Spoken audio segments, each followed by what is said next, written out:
अस्सलाम वालेकुम नाज़रीन, मेरा नाम सरफराज है। मेरी उम्र 22 साल है। मैं एक फैक्ट्री। कहानी शुरू करने से पहले अब दोस्तों से दरख्वास्त है, हमारे चैनल को सब्सक्राइब करें। मैं जॉब करता था और मेरी दिन की ड्यूटी होती थी। मैं दिन को सुबह 8 बजे ड्यूटी पर जाता और रात को 9 बजे वापस आता था। मेरी रहेश कोयटा की है और मेरा ताल्लुक पठान फैमिली से है। हमारे मोहल्ले में एक पंजाबी फैमिली आई हुई थी जो काफ़ी पढ़े लिखे लोग थे और वो काफ़ी अमीर थे। उनका घर मेरे घर के सामने ही था। मैं जब अपनी बाइक निकालता और ड्यूटी पर जाने लगता तो वो सभी लोग हैं अपनी छत पर चढ़कर मुझे देखते थे। एक दिन मैंने बाइक निकाली तो एक बहुत खूबसूरत लड़की जिसकी उम्र तकरीबा 18-22 साल होगी, वो छत पर चढ़ी हुई थी। वो मुझे देखकर हाथ हिलाने लगी। दफा किसी लड़की ने इस तरह हमें मुस्कुराकर मेरी तरफ हाथ हिलाया था। मेरी तो खुशी की इंतहा न रही और मैं तो अपनी ड्यूटी पर चला गया था। सारा दिन मुझे इस लड़की की ख्यालात आते रहे थे और मेरा दिल चाह रहा था कि इस लड़की से ज़रूर मिलूं, क्योंकि मैंने ज़िंदगी में कभी भी किसी लड़की को हाथ तक नहीं लगाया था और किसी लड़की के साथ भी मोहब्बत नहीं की थी। शाम को मैं ड्यूटी से वापस आया तो मेरी कोशिश थी कि मैं अपनी छत पर चढ़कर इस लड़की को देखूं, लेकिन वो लड़की कहीं भी छत पर मौजूद नहीं थी। सारी रात में तड़पते गुजर गई थी और मेरा दिल चाह रहा था कि वह हमेशा के लिए मेरे साथ रहेगी। लड़की मेरे करीब आए और मैं उसके साथ वो सब कुछ करूं, लेकिन मैं मजबूर था और किस तरह इस लड़की को ख्याल करके अपनी ख्वाहिश को पूरा कर सकता था। अगले दिन सुबह सुबह मैं घर से निकलने लगा तो मेरे दिल में यही दाह थी कि काश आज भी वो लड़की छत पर खड़ी हो तो मैं उसको अपना नंबर दे दूं। मैं जब घर से बाहर बाइक निकाली और अपना गेट खोला, वो लड़की इस वक्त छत पर खड़ी हुई थी। मैंने उसको फ़ोन नंबर का इशारा किया तो उसने अपना फ़ोन नंबर नीचे फेंक दिया। मेरी खुशी की अंतहा न रही थी और मेरी टांगें खुशी से कांपने लगी थी। मैंने उसका नंबर अपने बेल में सेव किया और अपने काम पर चला गया था। तकरीबा दिन के 11 बजे इस लड़की को मैंने मेस कॉल की तो उसने मुझे वापस मेस कॉल की थी। उसका नाम उन्नम था। हमारी बातचीत होने लगी। मैंने उसकी खूबसूरती की तारीफ की तो वो भी मेरी खूबसूरती की तारीफ करने लगी थी, क्योंकि मैं भी एक पठान फैमिली से ताल्लुक़ रखता था और मैं इंतहा का खूबसूरत था।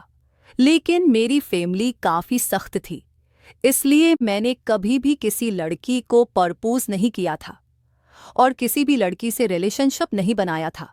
ये पहली लड़की थी और पंजाबी थी जिससे मैं ताल्लुक़ बना रहा था। अन्नम ने मुझे अपनी काफ़ी सारी फ़ोटोज़ भेजी और मेरे साथ काफ़ी फरी होने लगी थी। मैं भी उसके साथ फरी हो गया था और ऐसी ऐसी बातें करने लगा था जिससे वो मेरे पास आने की ख्वाहिश करने लगी थी। लेकिन सबसे बड़ा मसला हमारा मिलना था। हमारे लिए कोई ऐसी जगह नहीं थी जहां हम दोनों अकेले मिल सकते और अपनी अपनी ख्वाहिश को पूरा कर सकते। अन्नम भी व्हाट्सएप पर मेरे साथ अपनी ख्वाहिश का इजहार करती थी कि मैं तुम्हारे पास आना चाहती हूँ और तुमसे मिलना चाहती हूँ। मैं उसकी ख्वाहिश को समझ गया था कि वो मेरे नीचे आना चाहती है और वो मेरे से सब कुछ करना चाहती है। अगले दिन मेरी फैमिली एक टूर पर चली गई थी और मैं घर में अकेला ही रह गया था, क्योंकि मेरी रोटी हुई थी और मैंने फैक्ट्री में जाना होता था, इसलिए मैं घर पर अकेला था। शाम के वक्त मैंने अन्नम को मैसेज किया कि तुम हमारे घर आ सकती हो। उसने कहा, मेरी सारी फैमिली जाग रही है, हो सकता है मैं रात को तुम्हारे पास हूँ। ये बात सुनते ही मेरी तो खुशी की इंतहा आ रही थी और मैं बड़ी बेचैनी से अन्नम का इंतज़ार करने लगा था। रात को तकरीबन 12 बजे मुझे अन्नम का मैसेज आया कि बाहर वाला दरवाज़ा खोलो। मैं दबे कदम हो गया और ऐसा से बाहर वाला दरवाज़ा खोल दिया था। अन्नम हमारे घर दाखिल हुआ था, हो गई थी। मैंने उसको उठाया और अपने कमरे में ले गया था। जिंदगी में पहली दफ़ा इतनी खूबसूरत लड़की मेरे पास आई थी। मुझे तो समझ नहीं आ रहा था कि अन्नम से किस तरह मोहब्बत का इजहार करूं। मैंने अन्नम के लिए अच्छी सी चाय बनाई और अपने कमरे में दोनों चाय पीने लगे। हमने एक दूसरे से चाय शेयर की और फिर दिल की बातें करने लगे। अन्नम ने मेरा हाथ पकड़कर मेरे से मोहब्बत का इजहार किया और शादी की पेशकश कर दी थी, लेकिन मुझे अपनी ख्वाहिश पूरी करने की पड़ी हुई थी। मैंने उससे कहा कि शादी का बाद में देखेंगे, पहले मैं तुमसे वो सब कुछ करना चाहता हूँ जो लड़के लड़की एक दूसरे के साथ करते हैं। अनम पहले तो घबराने लगी थी, लेकिन बाद में उसने मुझे इजाजत दे दी थी। मैं अन्नम के साथ करने लगा था और अन्नम मेरा साथ देने लगी थी। अन्नम भी बहुत परजोश होकर मेरे साथ वो काम कर रही थी।